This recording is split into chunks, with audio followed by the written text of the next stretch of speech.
නමස්කාර වේවා බුදුරුවනට සැමදා බුදුහිමි සරණ යමි. නමස්කාර වේවා දම්රුවනට සැමදා සදහම් සරණ යමි. නමස්කාර වේවා සංඝරුවනට සැමදා මහා සංඝ සරණ යමි. නමස්කාර වේවා තුනුරුවනට සැමදා තිසරණ සරණ යමි. සාදු සාදු සාදු. මාගේ ගුරු දේවෝත්තම පරම පූජනීය පින්වත් ලොකු ස්වාමීන් වහන්සේට ගෞරවාදර වන්දනාව වේවා. සාදු සාදු සාදු.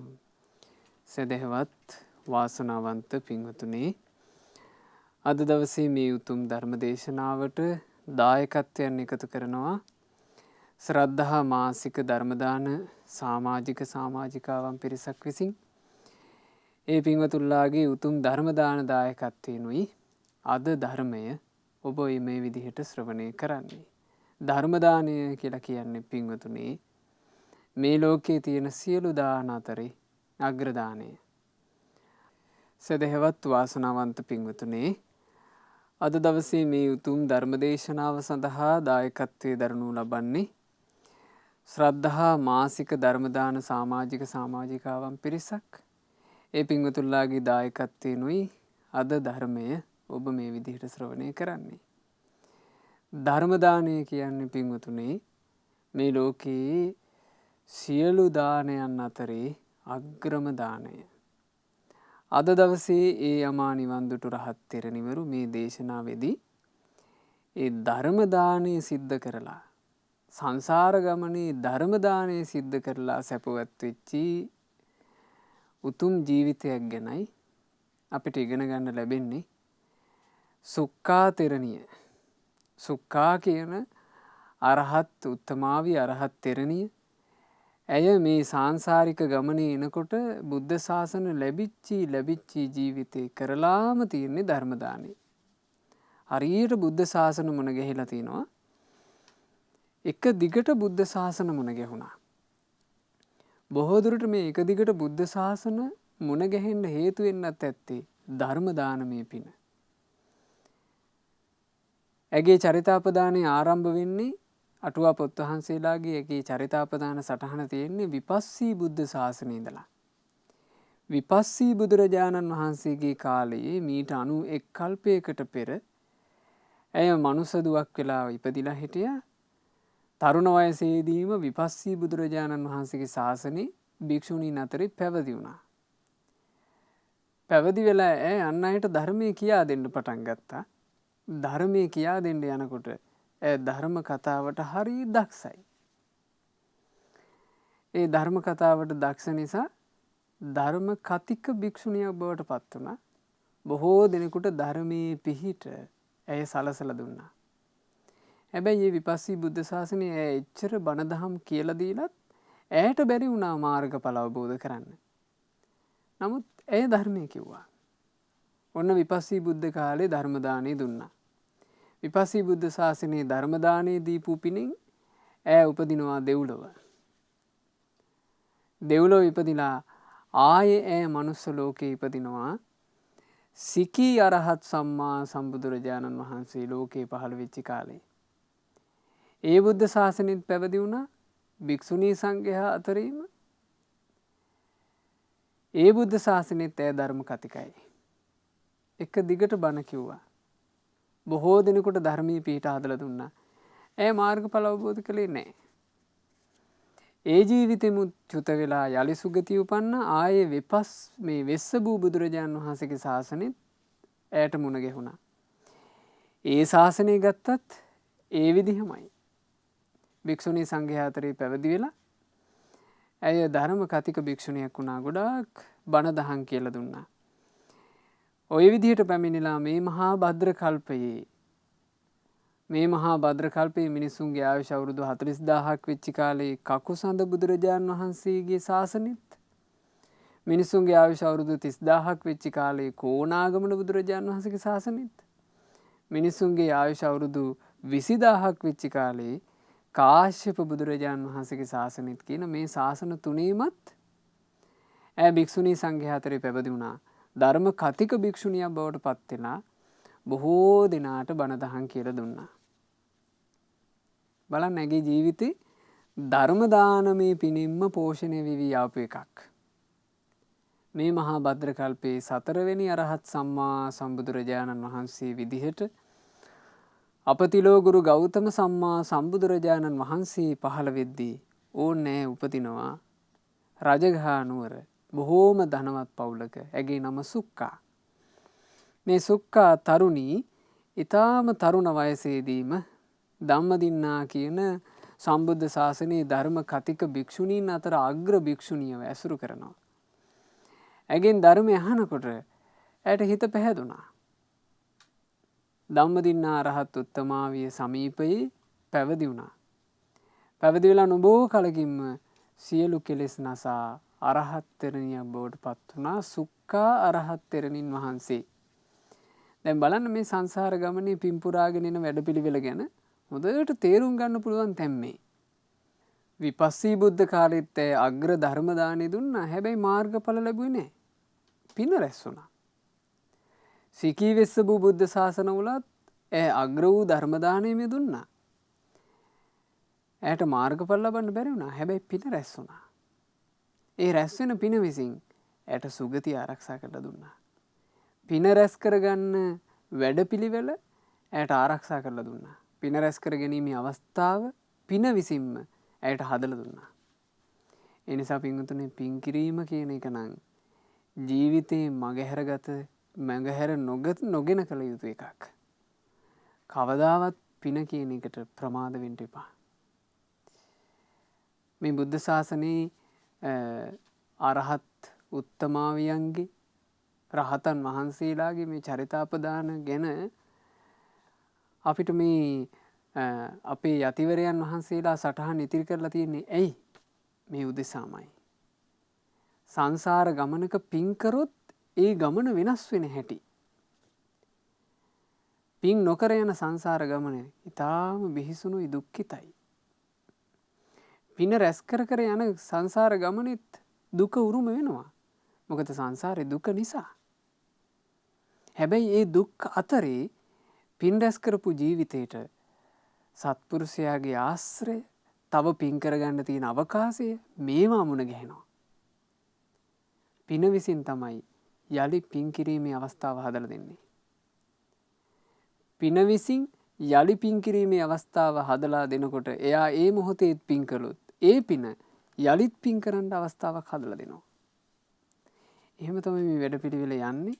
අවසානයේ පින මුහුකුරා ගියාට පස්සේ මෝරණ ලද පිනින් ලබා දිය හැකි උපරිම සැපය ලබලා දෙනවා. ඒ උපරිම සැපය කියලා කියන්නේ මොකද්ද? නිවන් සැපය. දැන් සුක්කා තෙරණියට මේ බුදුරජාණන් වහන්සේලා සත් නමකගේ ශාසනවලම පින් පුරන්න සිද්ධ වුණා. 7 වෙනුව හමු වුණ අපගේ ගෞතම රහත් සම්මා සම්බුදුරජාණන් වහන්සේගේ ශාසනය තමයි ඇය අරහත්වයට පත් උනේ. අරහත් උත්තමාවිය බවට පත්තිරත් ඇය හරීම ධර්ම කතිකයි. පිරිස් පිරිවරාගෙන ඇය බණ කියනවා. ඇය බණ කියනකොට අහන් ඉන්න හරි ආසයි. ඇය බණ කියනකොට අහන් ඉන්න ආසා කළේ මිනිස්සු විතරක් නෙමෙයි. ඇගේ බණ අහන්න අමනුෂ්‍යෝත් සතුටුයි. එක අවස්ථාවක මෙහෙම සිද්ධියක් වුණා. ඇය පිරිසක් පිරිවරාගෙන රජගහ නුවර එක්තරා තැනක ධර්ම දේශනා කරමින් හිටියා. ඇය එසේ බණ කියනකොට ඒ මොහොතේ ඔය බණ පද අහගෙන හිටියා. දැන් මිනිස්සු බණ අහනවා. මිනිස්සු බණ අහන අතරේ ඇය කියන බණපද අහගෙන හිටියා එක්තරා යක්ෂයෙක්. යක්ෂයාට හිත පැහැදුනා. හිත පැහැදුනාට පස්සේ යක්ෂයාට හරි නිකන් අර කේන්තියක් හටගත්තා. මෙච්චර ලස්සන බණ මේ රජගහ නුවර බහුතරයක් අහන්නේ නේ. යක්ෂයාට එහෙම හිතුණා. දැන් මේ සුක්කා කියන භික්ෂුණිය මෙච්චර ලස්සනට බණ කියනවා. නමුත් බණ අහන්න ඉන්නේ පොඩි පිරිසයි. රජගහ නුවර ජනගහනෙත් එක ගත්තොත් චුට්ටයි බණ අහන්න ඉන්නේ. මේකුන්ට මක් වෙලාද? මෙච්චර වටින බණපදයක් අහගන්න ඉන්නේ නැත්තේ කියලා යකාට කේන්ති ගියා. ඊට පස්සේ මේ යක්ෂයා කළේ මොකද්ද? මේ යක්ෂයා රජගහ නුවර පාරක් ගානේ යනවා කියනවා. හන්දියක් ගානේ යනවා කියනවා. වේශයක් මවාගෙන.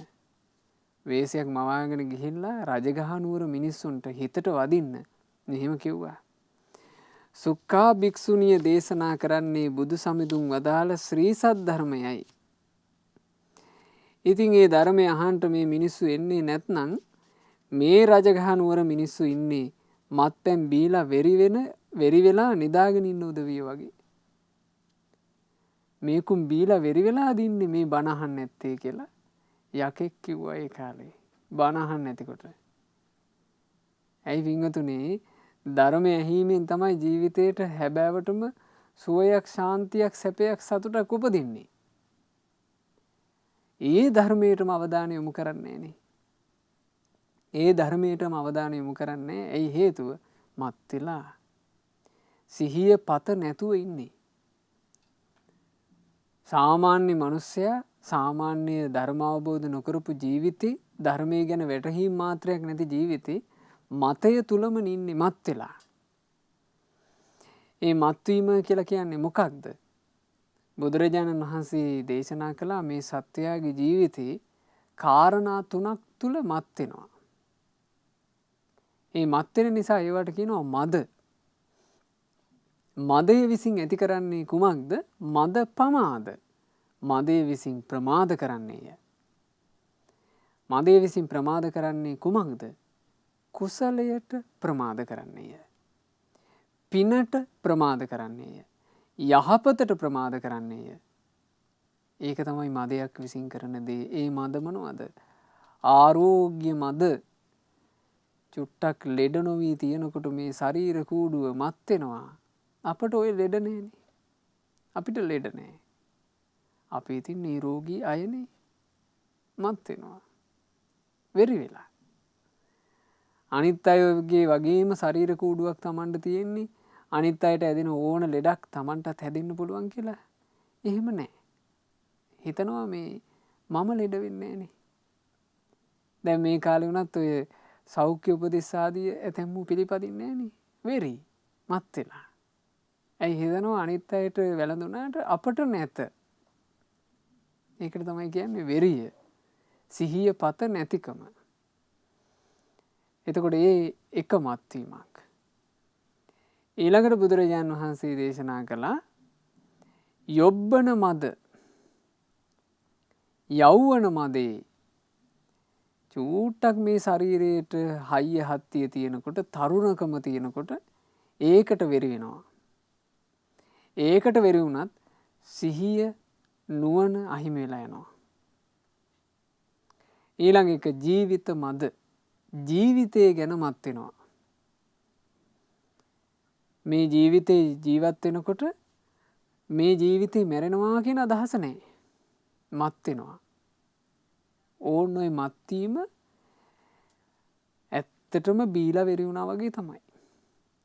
බීලා වෙරි වුණාම මොකද්ද වෙන්නේ?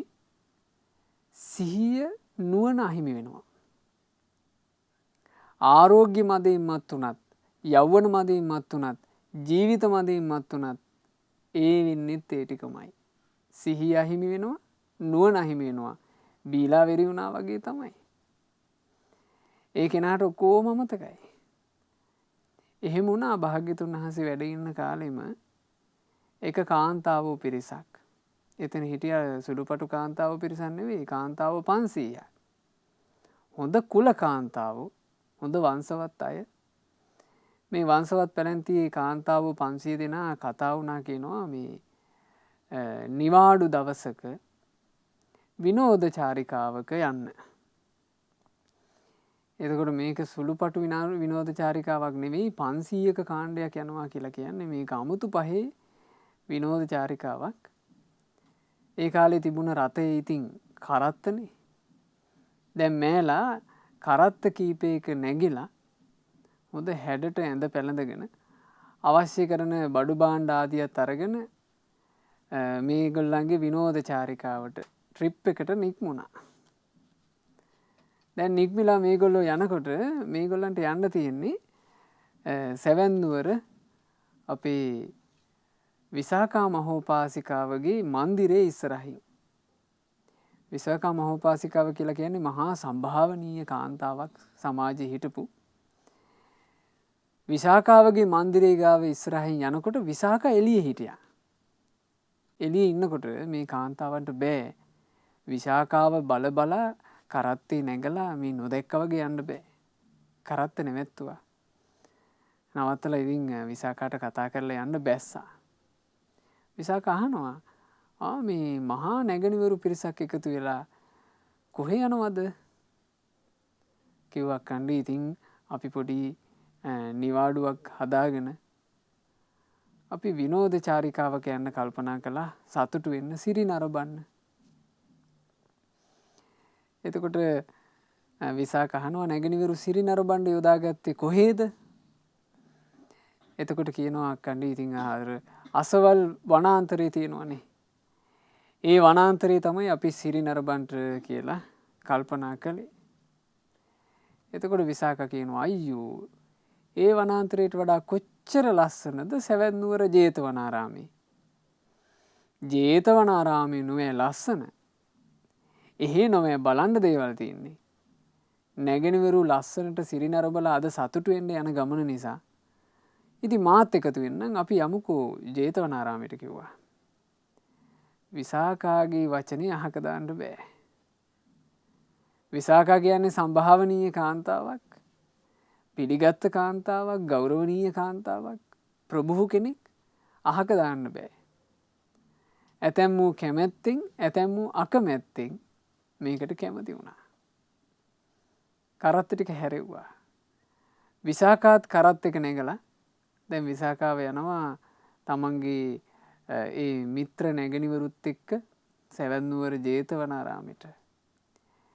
කිව්වත් වගේ ජේතවනාරාමේ හරි ලස්සනයි. අපේ අනේපිඩු සිටුතුමා රමණීය භූමි භාගයකනේ ඔය ජේතවනාරාම විහාරය කෙරෙව්වේ. දැන් මේ වෙනකොට ඉතින් අනිත්‍ය ධර්මයේ විසින් ඒ රමණීය බව නැති කරලා දාලා. නමුත් ඒ කාලේ බොහෝම රමණීයව තිබ්බ තැනක්.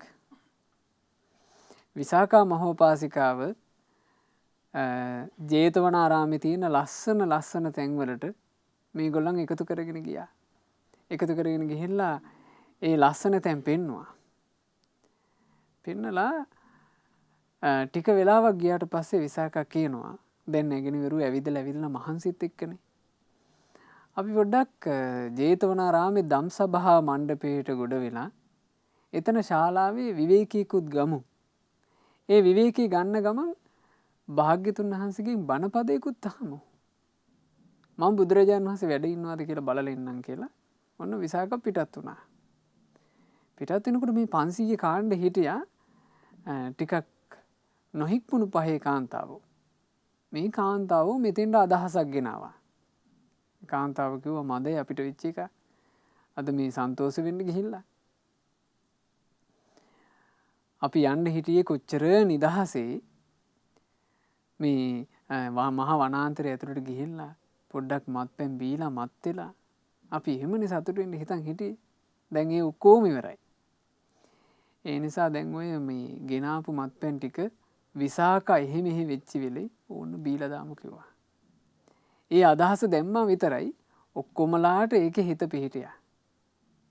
කාන්තාව බිව්වා.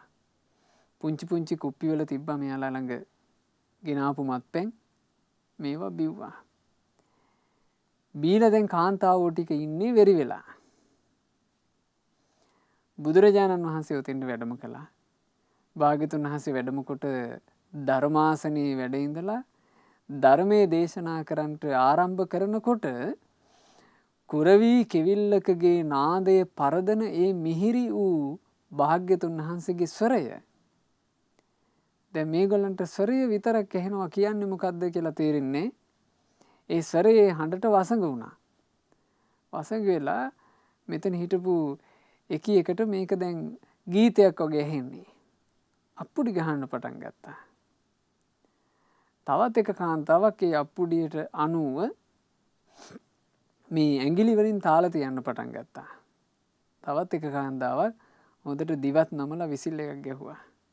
ඉතින් මෙතන වෙනම එකක් නිර්මාණය වෙන්න පටන් ගන්නකොට ඒ මහා කාරුණික ශාස්ත්‍රූන් වහන්සේ සත්‍යයන් කෙරෙහි කරුණා නේත්‍රයෙන්ම බලනා ශාස්ත්‍රූන් වහන්සේ එරදියක් කළා. මුළු ධම්සභා මණ්ඩපයේම ඝන අන්ධකාරයකින් පිරී ගියා. ඒ ඝන අඳුර ආවා විතරයි අර කාන්තාවෝ එක්කෙනෙකුට එක්කෙනෙක් නොපෙනී ගියා. කාන්තාවන්ට බය හටගත්තා. බිහිතියත් එක්ක ඈලාගේ වෙරි හිඳුණා. දැන් වෙරි හිඳුනට පස්සේ ඈලාට හොඳට සිහිය නුවණ තියෙනවනේ.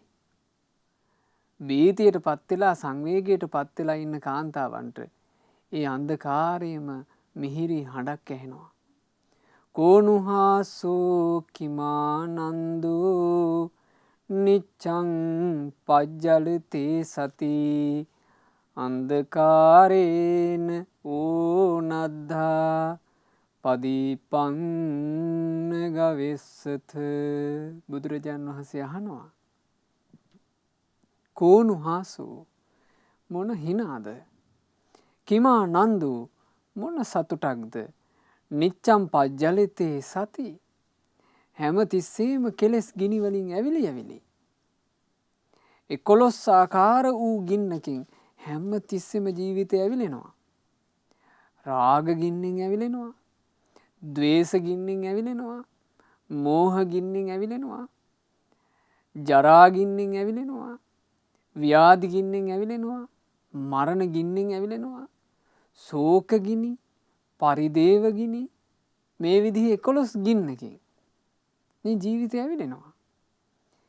එසේ ඇවිලි ඇවිලි තියෙද්දී අන්ධකාරේන ඕනද්ධා ජීවිතය ගැන අනවබෝධය නම් වූ අඳුරේම ගිලී ඉන්න ඔබ පදීපන්න ගවෙස්සත මේ අන්ධකාරයේ දුරලන පහනක් හොයන්නේ නැද්ද? ආන භාග්‍යතුන් වහන්සේ එහෙම ඇහුවා. බුදුරජාණන් වහන්සේ මෙහෙම අහනකොට ඈලාට සිහි උපන්නා. ඈලා හොඳට සවන් යොමු කළා. බුදුරජාණන් වහන්සේ ධර්මයේ දේශනා කළා 500 දෙනාම. ඒ 500 දෙනාම මාර්ගඵල ලැබුවා. එතකොට මේ ධර්ම අවබෝධ කරගන්නට උපකාර කරන සිහිනුවන මොකකින්ද වැහිලා තියෙන්නේ? වෙරිවීමෙන්. ඒ වෙරිය කියලා කියන්නේ මොකේටද? මේ ජීවිතය තුල තියෙනවා මේ තමා ගැන හටගත්ත මුලාවක්. ඒ මුලාවෙන් මත් වෙනවා. ලෙඩ නොවි ශරීර කූඩුව චුට්ටක් තියෙනකොට අපි ගැනම මත් වෙනවා. අපි ගැනම මුලාවටපත් වෙනවා මම නම් ලෙඩ වෙන්නේ කියලා. ලෙඩවීම කියන එක අපිට අමතක වෙනවා. ලෙඩවීම කියන එක අමතක වෙලාම යනවා. ඒකට කියනවා ආරෝග්‍ය මද. බුදුරජාණන් වහන්සේගේ ධර්මයේ හැසිරෙන නුවණැති ශ්‍රාවකයා නිතර සිහි කරන එකක්. මං ලෙඩ වෙන කෙනෙක්. ලෙඩ වෙන ස්වභාවයෙන් මං නිදහස් නෑ. දැන් මේ ශරීර කූඩුව නිරෝගීව තිබුණාට මේක කොයි මොහොතේ ලෙඩ වෙයිද දන්නේ නෑ. අන්න එයාට තියෙනවා මේ මානසිකාරය. ඒ කල්පනාව. එයාට වෙරි නැති නිසා. අනිත් අයට තමන්ගේ ජීවිතේ ලෙඩ දුකක් එනකම්ම අමතකයි ලෙඩ වෙනවා කියලා. ආන්න ඒකට තමයි කියන්නේ පින්වතුනි මත් වෙලා ඉන්නවා කියලා.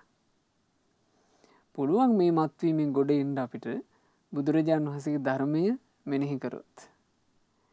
ඊළඟට තරුණ අවදියේදී මේ ජීවිතය ගැන අමතක වෙලා යනවා නාකි වෙනවා කියලා.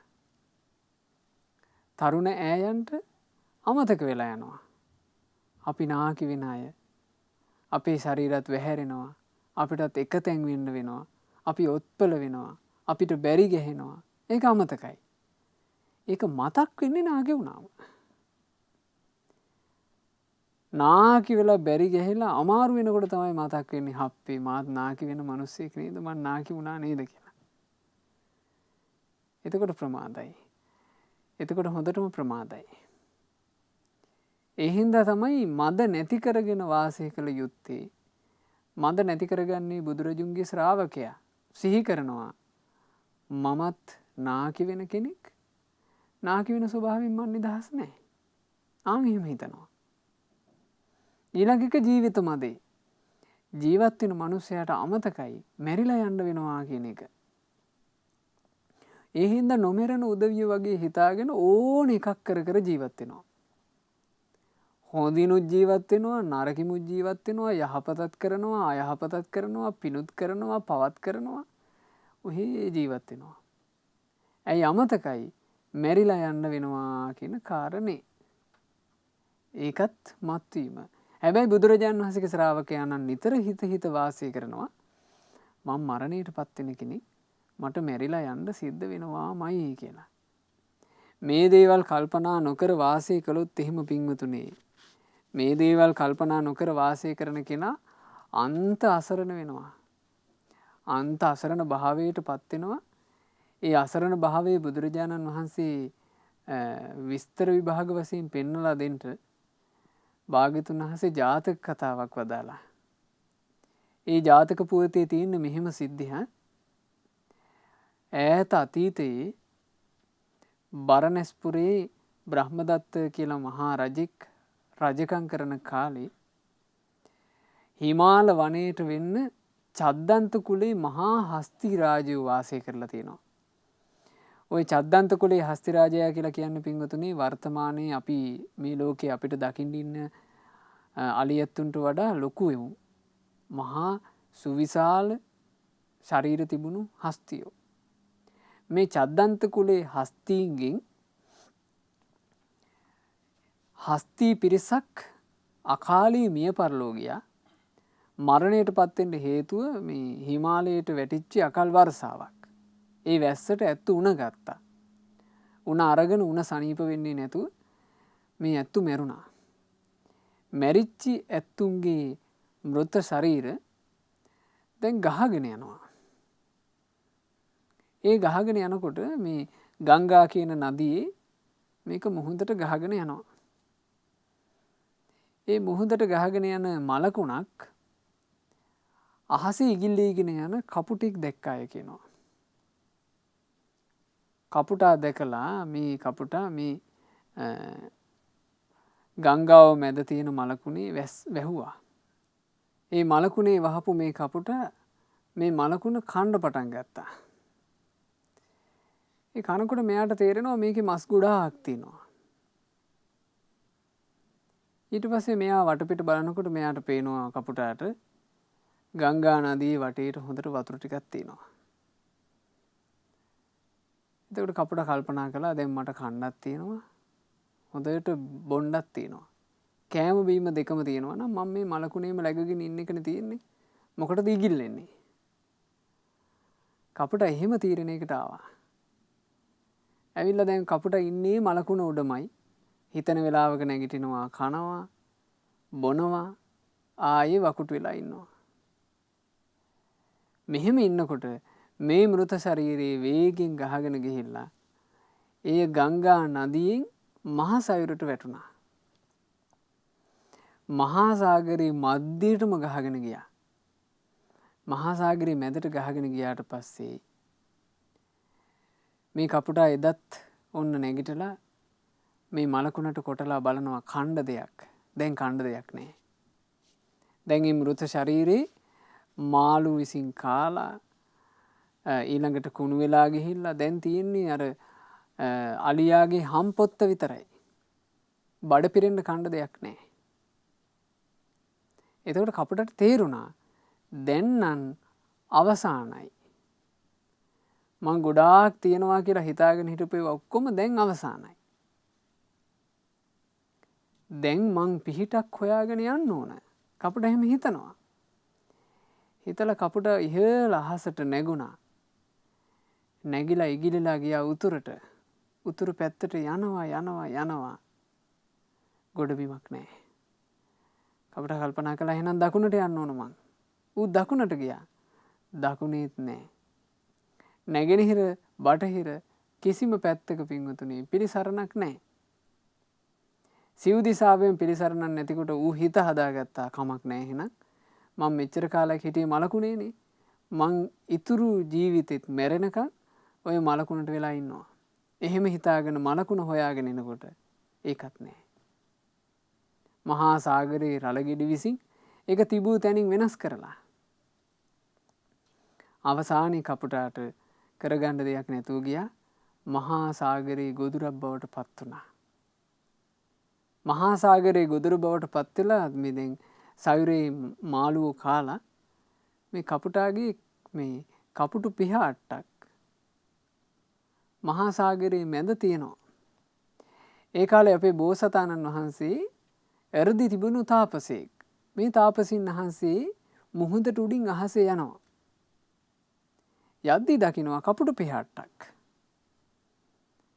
මහ බෝසතාණන් වහන්සේ මේ පිහාට්ට දැකලා කල්පනා කළා කපුටෙක්ගේ පිහාට්ටක් මෙච්චර මුහුද මැදට ආවේ කොහොමද? එතකොට බෝසතාණන් වහන්සේ නුවණින් බලනවා මොකද්ද සිද්ධ වුනේ කියලා. ඒ නුවණින් බලනකොටයි දැක්කේ කපුටාට වෙච්ච නස්පැත්තේ.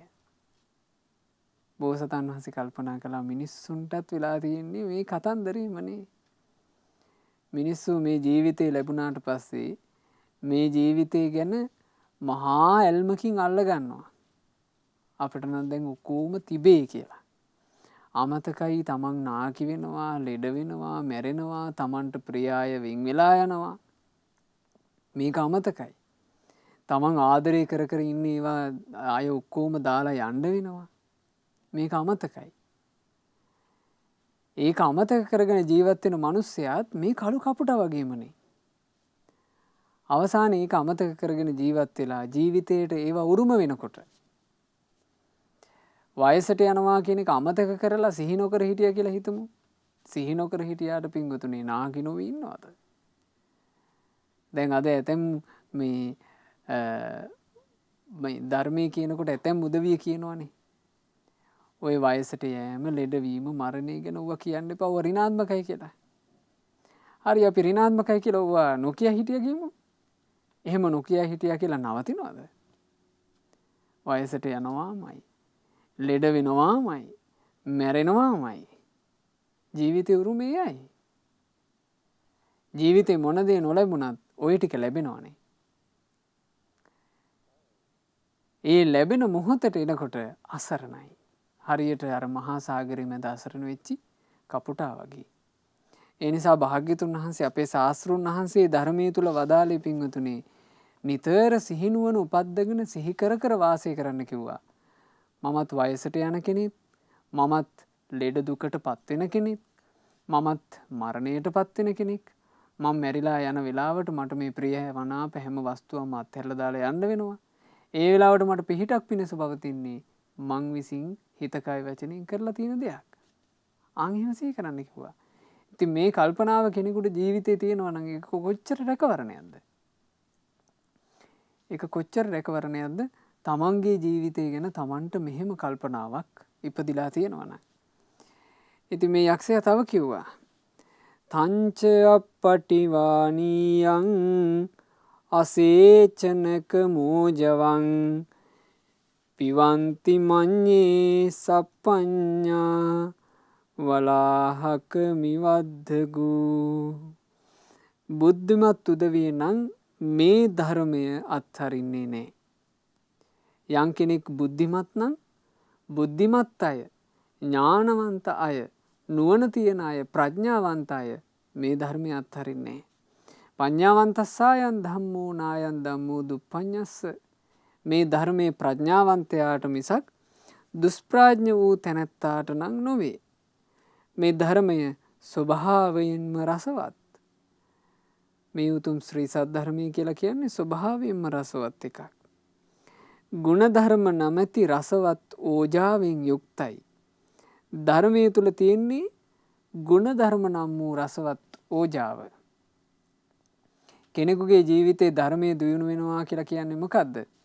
එයා ගුණ ධර්මයන්ගෙන් දියුණු වෙනවා කියන එක. ගුණ ධර්ම නැතුව ධර්මයක් දියුණු වෙනවා කියලා කතන්දරය එහෙම එකක් නැහැ. ගුණ ධර්මත් එක්කයි ධර්මයේ දියුණු වෙන්නේ. යම් කෙනෙක් ගාව ධර්මයේ තියෙනවා නම් ඒ ධර්මයේ තිබෙන තැනැත්තා තුල ගුණ ධර්ම නම් වූ ඕජාව තිබේ. ඒක තමයි Tamanට ධර්මයේ ගැලපුණාද කියලා අඳුන ගන්න තියෙන තැන. Taman ගුණ ධර්මයන්ගෙන් වැඩෙන්න ඕන. යහපත් ගුණ ධර්මයන්ගෙන් Tamanගේ ජීවිතේ පෝෂණය වෙනවා නම් අන්න Tamanට Taman ගැන තේරුම් ගත්තකි. එහෙනම් මගේ ළඟ ධර්මයේ තියෙනවා. මගේ ජීවිතේට ධර්මයේ කියන එක සම්බන්ධ වෙලා. මට හුදෙක් දහම් දැනුමක් විතරක් නෙමෙයි තියෙන්නේ. මට ධර්මයේ සම්බන්ධ වෙලා කියලා තේරෙනවා ගුණ ධර්ම වැඩෙනවා නම්. ගුණ ධර්ම වැඩෙන්නේ නැත්තම් එය දැනුමක්ම පමණි. ධර්මයේ කියලා කියන්නේ ගුණ ධර්ම නම් වූ ඕජාව තිබෙන එකක්. මේ සද්ධර්මයේ අහන්න ඕන කාන්තාරයක වැසි ජලය පානය කරන කෙනෙක් වගේ. මතක තියාගන්න. මේ ධර්මය ඇසිය යුත්තේ කෙසේද?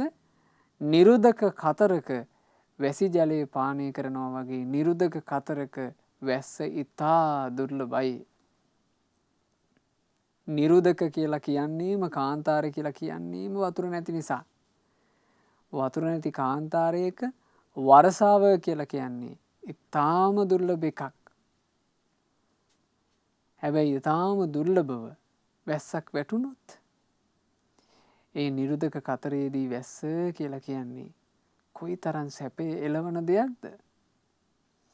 කොයිතරම් සැප සලසන දෙයක්ද? නිරුදක කතරක වතුර පොදක් හම්බ වෙනවා කියන එක. ආන් ඒ වගේ කියනවා ධර්මය අහන්න ඕන. ධර්මය අහන්න ලැබුණාට පස්සේ ධර්මය කියන එක ඒ ධර්මයේ තියෙන ප්‍රණීත රසය විඳ විඳ අහන්න ඕන එකක්. මේ ලංකා භූමියට ඔය දහම් දායාදේ අපේ අනුබුදු මිහිඳු මහරහතන් වහන්සේ අපහට ලබා දුන්නානේ. අනුබුදු මිහිඳු මහරහතන් වහන්සේ දහම් දායාදේ ලබා දෙනකොට පින්වතුනේ අපේ මේ ලංකාවේ මුතුන් මිත්තා අපේ ලංකාවේ ලක්වැසියා ඇත්තටම නිරුදක කතරකට වැටෙන වැස්සක් වගේ ආසාවෙන් ධර්මයේ ගන්න දක්ෂ වුණා. ඒ කාලේ බණ අහපු විදිහ අපේ ඉතිහාස පොත්වල බණ පොත්වල සඳහන් වෙනවා. එක අවස්ථාවක චූටි දරු පැටියෙක් ඉන්න අම්මා කෙනෙක්. ඒ අම්මා තමන්ගේ දරු පැටියාවත් වඩාගෙන රෑ එළි වෙනකන් තියෙන මේ බණ මඩුවකට පැමිණුණා බණ පදයක් අහලා යන්න. එතකොට මේ අම්මා ආවේ නිරුදක කාන්තාරයක දිය පොදක් ලැබෙනවා වගේ ආසාවේ බණ අහන්න. බණ අහන්න ආවට පස්සේ මේ අම්මට තිබුණා ධර්ම ගෞරවෙත්. මේ අම්මා කල්පනා කළා තමන්ට ඉන්නේ අතදරුවෙක්. අතදරුවාට මේ කියන බණපද තේරෙන්නේ නැහැ. එයා දාංගලින් යුක්තයි. දරුවා දඟලන්න පටන් ගත්තොත් බණ අහන පිරිස මැද බණ අහන පිරිසට ඒක බාධාවක් දේශකයන් වහන්සේට බාධාවක්. ඒ හින්දා මම කාටවත් බාධා කරන්න හොඳ නැහැ. මම මගේ පාඩුවේ බණ ටික අහගන්න ඕන. බණ ඇසීමටනේ මං ආවේ. මම ඒ නිසා කෙලවරකට වෙලා බණ ඇහෙන මානේ බණ අහන්න ඕන කියලා දුරකට වෙන්න වාඩි වුණා. බණ මඩුවෙන් ඈත. හැබැයි බණ පද ඇහෙනවා. ඒ වාඩි වෙච්ච තැන නුදුරට වෙන්න තිබුණා පින්වතුනි තුඹසක්. ওই තුඹහේ හිටියා විසගුහුර නාගයෙක්. අර අතදරුවා දඟලන පොඩි එකා දනගාගෙන ගිහිල්ලා ওই හුඹහට අතක් දැම්මා. ඒ හුඹහට අත දානකොට තුඹසේ හිටපු නාගයා කිපුණා. කිපිලා දරු පැටියාට දෂ්ට කළා. දෂ්ට කරනකොට මේ දරුවා එකපාර මේ ඇඟ ගැස්සිලා ඇදගෙන වැටුණා. ඒතර අම්මා දැක්ක නාගයාත් එදිලා යනවා. මේ අම්මා කල්පනා කළා කියනවා. ඉතින් මේව හරි විස්මයජනකයි. මේ අම්මා මේ මොහොතේ කල්පනා කළා කියනවා. මෙතෙන්ට ඇවිල්ලා ඉන්නේ බණ අහන්න පිරිස. රෑ එළි වෙනකම් බණ අහන අදහසින් මේ පිරිස ඉන්නේ. මම මේ පිරිසගේ දහම් කතාවට බාධා කරන්නේ. ධර්ම ශ්‍රවණයට මම බාධා කරන්නේ. දැන් මගේ පුතාට මේ අනතුරු වුණා කියලා මං කෑ ගහන්න ගියොත් සම්පූර්ණ බණ ඇසීම අඩාල වෙනවා. ඒ නිසා මගේ පුතාට නාගයා දෂ්ට කරාට කමක් නැහැ. පුත්තු මේ සංසාරේ ඕන තරම් හම්බ වෙලා ඇති. හැබැයි මේ සසර ගමනේ බණපද අහන්න ලැබීම ඒක හරි දුර්ලභයිනේ. ඒ නිසා අන් අයගේ ධර්ම දාණයටත් අන් අයට ධර්මය ඇසීමටත් බාධාවක් නොකර මාත් බණ අහන්න ඕන. ඒ අම්මට තිබුණ හැම ශක්තියක් එහෙම හිතන්න. ඒ අම්මා එක දිගට බණ ඇහුවා. රෑ එළි වෙනකන් ඇහුවා. රාත්‍රී 5 වෙනකොට ඈ සෝවාන් වුණා. සෝතාපන්න ආර්ය ශ්‍රාවිකාවක් බවට පත් වෙලා ඒ අම්මා දැන් මේ බණපදේ අහගෙන ඉන්නවා. දේශකයන් වහන්සේ බණ ඉවර කරාට පස්සේ ඒ අම්මා තමන්ගේ දරු පැටියා ළඟට යනවා. ඒ වෙනකොට විස ඇඟ දිගේ ගොඩාක් දුවලා ඒ අම්මා සත්‍යක්‍රියා කළා. ඒ අම්මා සත්‍යක්‍රියා කළා. මහා කාරුණික බුදුරජාණන් වහන්සේ දේශනා කරන ලද උතුම් ශ්‍රී සද්ධර්මය. ඒ ධර්මය මම බලවත් ගෞරවයකින් ශ්‍රවණය කළා. ඒක සත්‍යයක්. ඒ සත්‍ය ආනුභාවයෙන් මගේ පුතාගේ ඇඟේ විස බසීවා.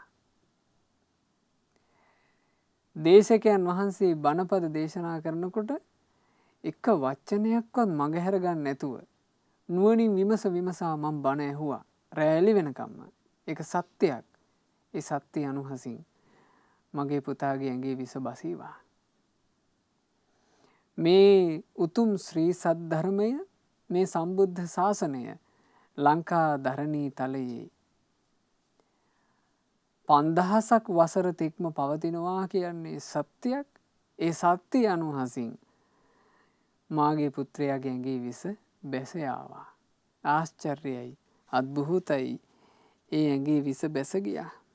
ඒ හින්දා පින්වතුනි අපි ධර්මය අහන්න ලැබීම ගැන අපිත් තේරුම් ගන්න ඕන ඔන්න ඔය විදිහටයි. සද්ධර්මය කියලා කියන්නේ කාන්තාරයකට වැටිච්චි වර්ෂාවක් වගේ. ඊටා දුර්ලභවයි බණපද අහන්න ලැබෙන්නේ. ඒ දුර්ලභව අහන්න ලැබිච්චි බණපදේ දැන් කාන්තාරයකට වැස්ස වහිනකොට ඒ කාන්තාරයේ හිරවෙච්චි මිනිස්සයාට වැස්සේ වටිනාකම තේරෙන්න එපැයි.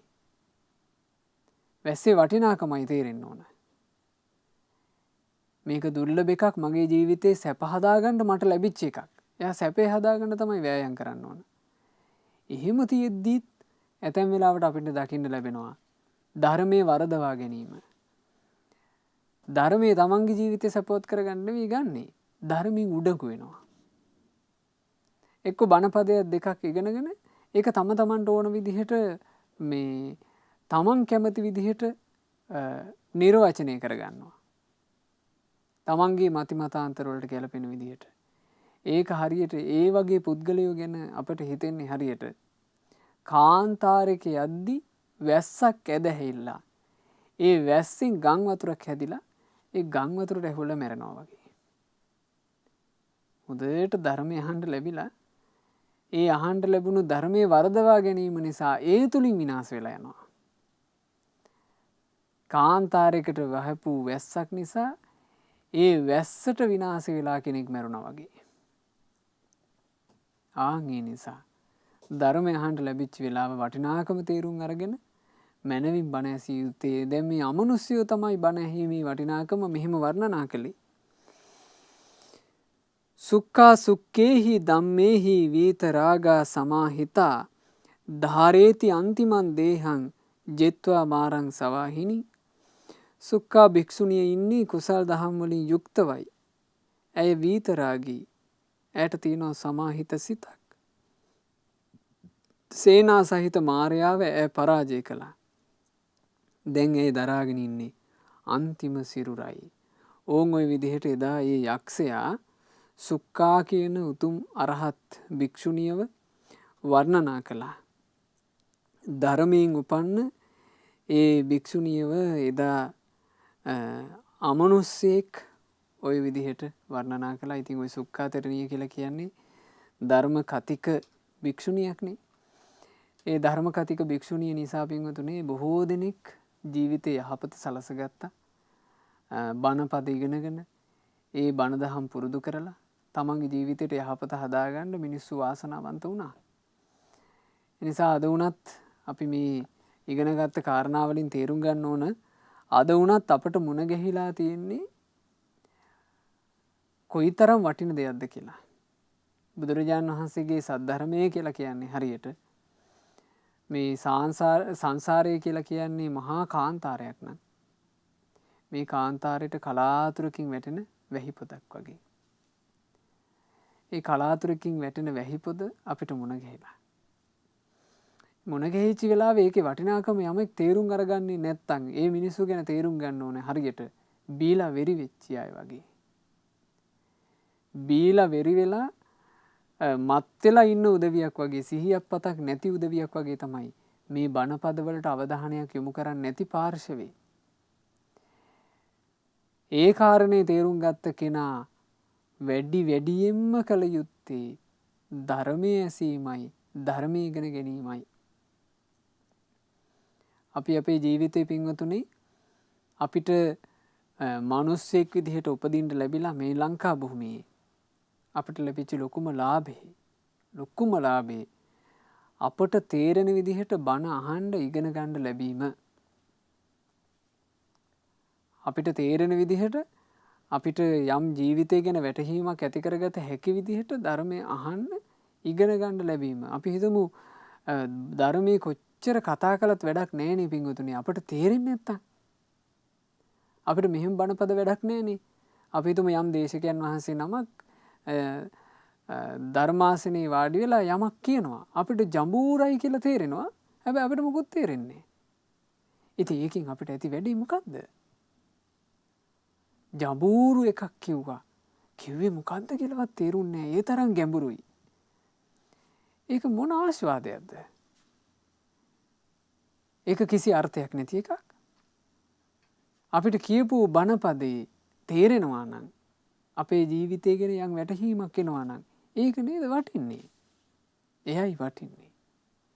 ඉතින් අපිට මේ මෑත යුගයේ කල්යාණ මිත්‍රයෙක් හැබෑම සත්පුරුෂයෙක් මුණ ගැහිච්ච නිසා ලෝකයට පහළ වෙච්ච මහා සත්පුරුෂ රත්නය වන අප භාග්‍යවත් බුදුරජාණන් වහන්සේ ලෝකයට දේශනා කළේ මොකක්ද කියන එක අපිට ඊටාම සරලව සුගමව පැහැදිලිව අහන්න කියවන්න ඉගෙන ගන්න අවකාශය ලැබුණා.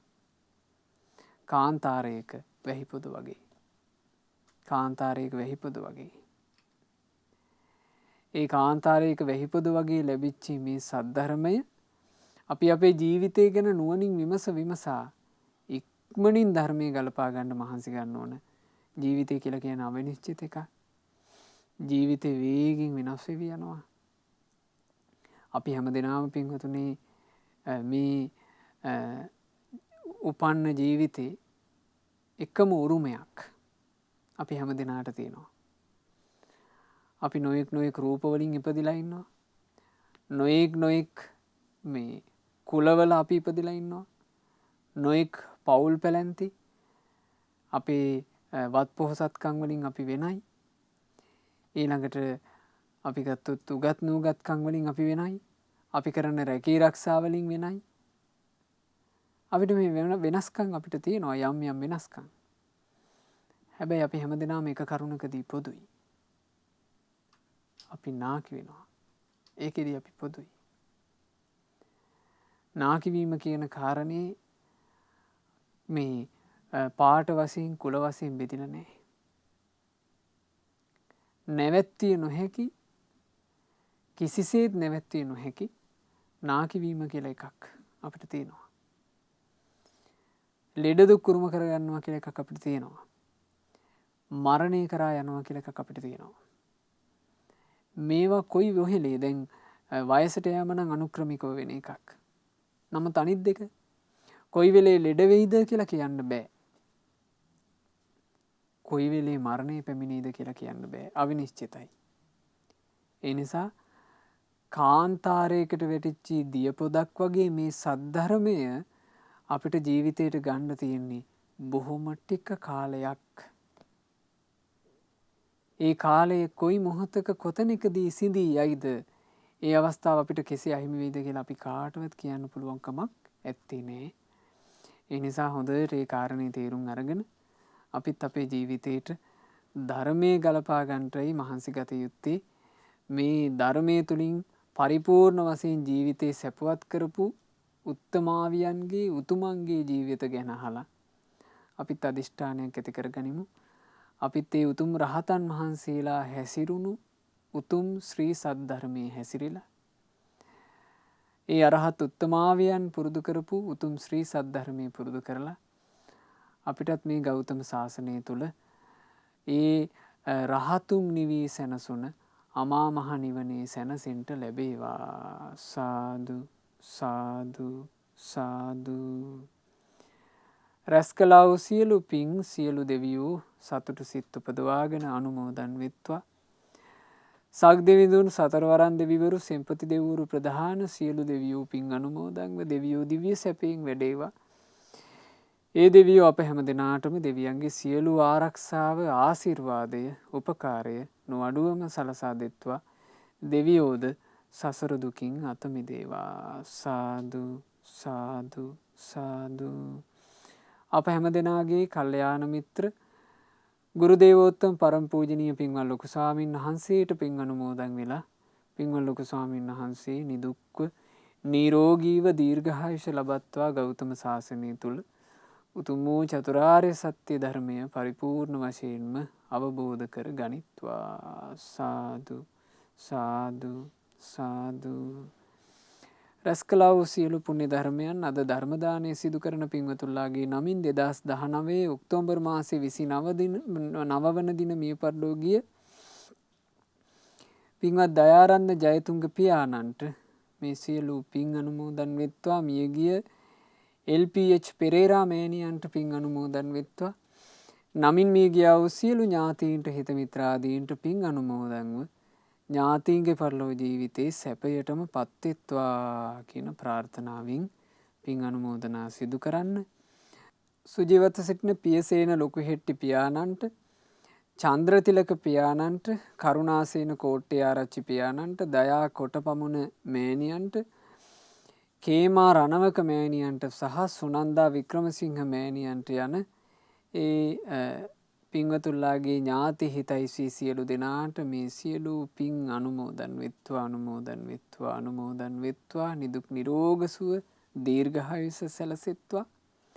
අකින්ද හසරෙල් රිසිනු නෙත්මි සිතිනී යන ඒ දරුවන්ට මේ සියලු පින් අනුමෝදන් වෙලා ඒ දූ දරුවන්ගේ අධ්‍යාපන කටයුතු ආදිය ਸਰව ප්‍රකාරයෙන් සාර්ථක කරගන්නට ලැබේවා. ජීවිතයට යහපත සලසන සත්පුරුෂ ආශ්‍රය ඒ දරුවෝ හැම දිනාටම නොඅඩුවම සැලසෙත්වා. ධර්ම දානය සිදු කරන ඒ ශ්‍රද්ධා මාසික ධර්ම දාන සමාජිකාවන්ට ඒ වගේම ශ්‍රද්ධා මාසික ධර්ම දාන සමාජික පින්වතුන්ලා සෑම සියලු දෙනාට මේ සියලු පින් අනුමෝදන් වෙලා සියලු දෙනාට සියලු යහපත අභිවෘද්ධිය වේවා.